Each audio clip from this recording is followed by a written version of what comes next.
नमस्कार। आप सभी को 7वें अंतर्राष्ट्रीय योग दिवस की बहुत बहुत शुभकामनाएं। आज जब पूरा विश्व कोरोना महामारी का मुकाबला कर रहा है तो योग उम्मीद की एक किरण भी बना हुआ है। 2 वर्ष से दुनिया भर के देशों में और भारत में भले ही बड़ा सार्वजनिक कार्यक्रम आयोजित नहीं हुआ हो, लेकिन योग दिवस के प्रति उत्साह जरा भी कम नहीं हुआ है। कोरोना के बावजूद इस बार की योग दिवस की थीम योगा फॉर वेलनेस ने करोड़ों लोगों में योग के प्रति उत्साह को और भी बढ़ाया है।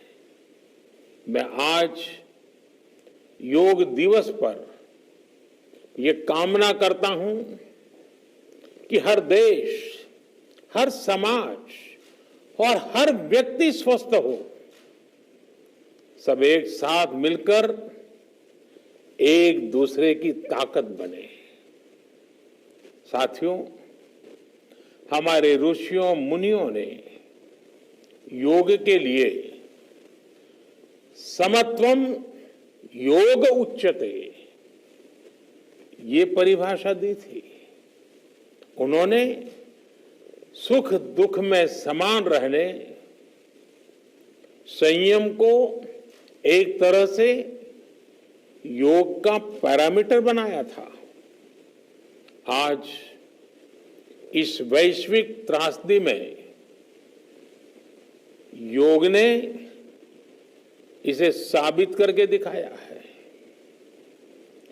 कोरोना के इन 1.5 वर्षों में भारत समेत कितने ही देशों ने बड़े संकट का सामना किया है। साथियों, दुनिया के अधिकांश देशों के लिए योग दिवस को उनका सदियों पुराना सांस्कृतिक पर्व नहीं है। इस मुश्किल समय में, इतनी परेशानी में लोग इसे आसानी से भूल सकते थे। मुझे संतोष है कि आज योग के इस पहलू पर दुनिया भर में के विशेषज्ञ अनेक प्रकार के साइंटिफिक रिसर्च भी कर रहे हैं, उस पर काम कर रहे हैं।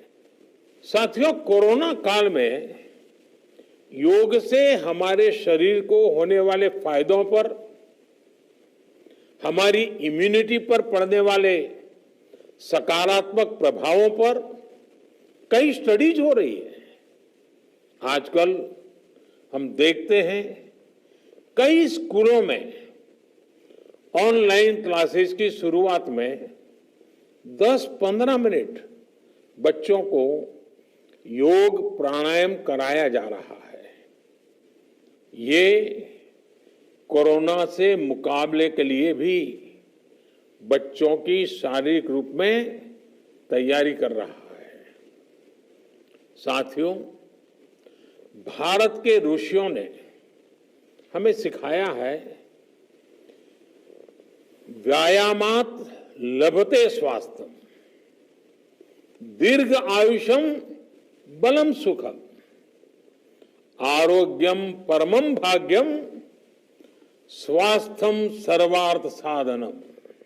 अर्थात योग व्यायाम से हमें अच्छा स्वास्थ्य मिलता है, सामर्थ्य मिलता है और लंबा सुखी जीवन मिलता है। हमारे लिए स्वास्थ्य ही सबसे बड़ा भाग्य है और अच्छा स्वास्थ्य ही सभी सफलताओं का माध्यम है। भारत के ऋषियों ने, भारत ने जब भी स्वास्थ्य की बात की है तो इसका मतलब केवल केवल शारीरिक स्वास्थ्य नहीं रहा है। इसलिए योग में फिजिकल हेल्थ के साथ साथ मेंटल हेल्थ पर इतना जोर दिया गया है। जब हम प्राणायाम करते हैं, ध्यान करते हैं, दूसरी यौगिक क्रियाएं करते हैं, तो हम अपनी अंतर चेतना को अनुभव करते हैं। योग से हमें ये अनुभव होता है कि हमारी विचार शक्ति, हमारा आंतरिक सामर्थ्य इतना ज्यादा है कि दुनिया की कोई परेशानी, कोई भी नेगेटिविटी हमें तोड़ नहीं सकती। योग हमें स्ट्रेस से स्ट्रेंथ की ओर और नेगेटिविटी से क्रिएटिविटी का रास्ता दिखाता है। योग हमें अवसाद से उमंग और प्रमाद से प्रसाद तक ले जाता है। Friends, yoga tells us that so many problems might be out there, but we have infinite solutions within ourselves. We are the biggest source of energy in our universe. We do not realize this energy because of the many divisions that exist. At times, the lives of people exist in silos. These divisions reflect in the overall personality as well. The shift from silo to union is yoga. A proven way to experience a realization of oneness is yoga. I am reminded of the words of the great Gurudev Tagore, who said, and I quote, "The meaning of our self is not to be found in its separateness from God and others, but in the ceaseless realization of yoga, of union," unquote.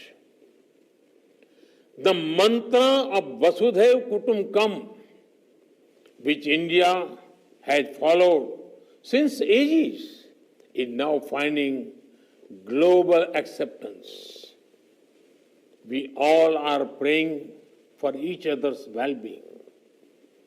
If there are threats to humanity, yoga often gives us a way of holistic health.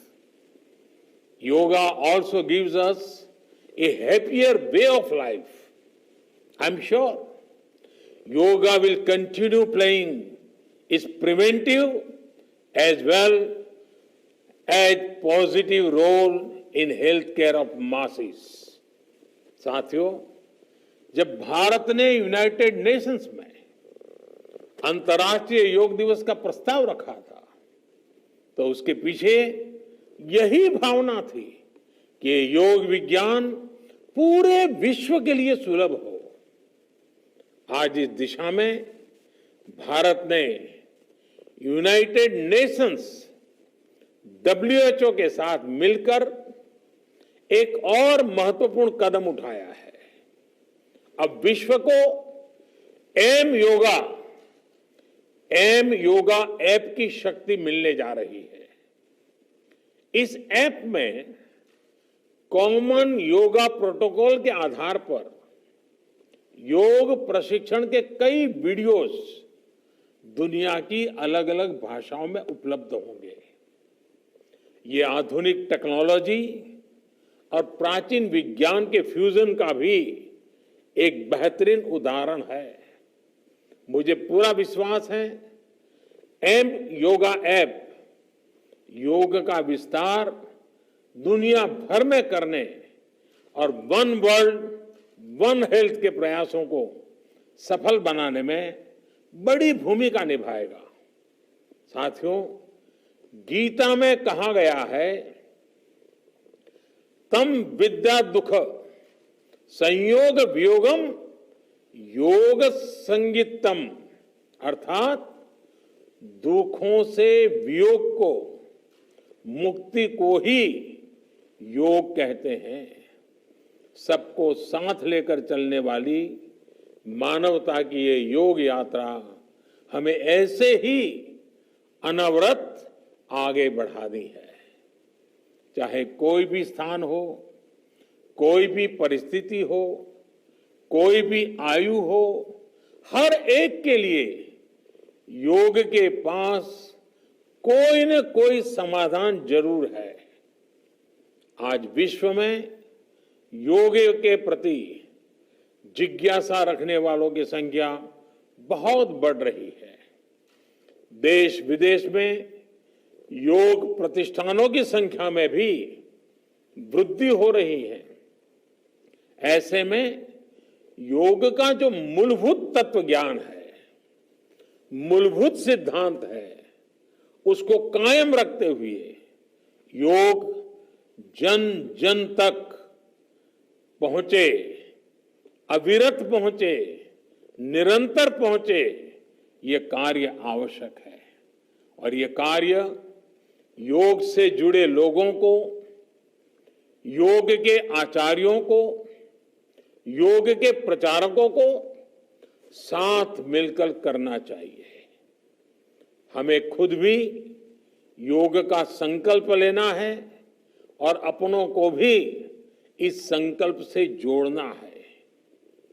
योग से सहयोग तक का ये मंत्र हमें एक नए भविष्य का मार्ग दिखाएगा, मानवता को सशक्त करेगा। इन्हीं शुभकामनाओं के साथ आज अंतर्राष्ट्रीय योग दिवस पर पूरी मानव जात को, आप सभी को बहुत बहुत शुभकामनाएं, बहुत बहुत धन्यवाद।